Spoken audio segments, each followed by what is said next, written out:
Magandang araw sa inyo mga kadadi. Nagbabalik na naman po tayo at may tuturo na naman po akong panibagong recipe po sa inyo. Ang niluto ko nga po pala ngayong araw mga kadadi ay puso ng saging. Ang ginawa ko nga po pala dito mga kadadi ay ginawa ko nga po itong adobo. Ang sinahog ko nga po dito ay baboy. Kita naman yung mga kadadi kung gaano po ito kasarap. Pero bago ko ituro sa inyo at ipakita ay mag-intro muna po tayo.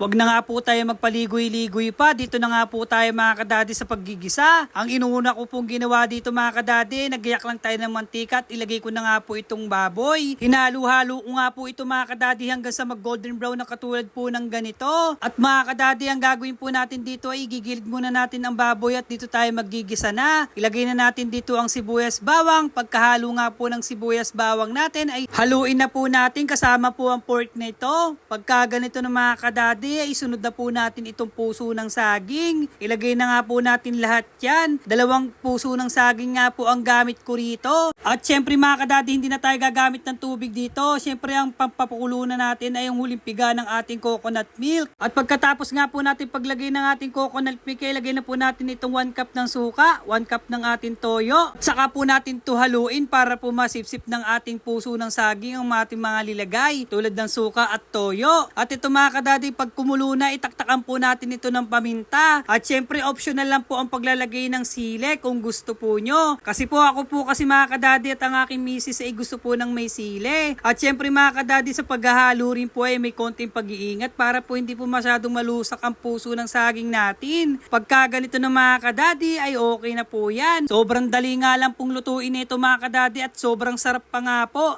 At syempre mga kadadi, ilagay na po natin itong sotangho na binabad natin sa tubig kanina.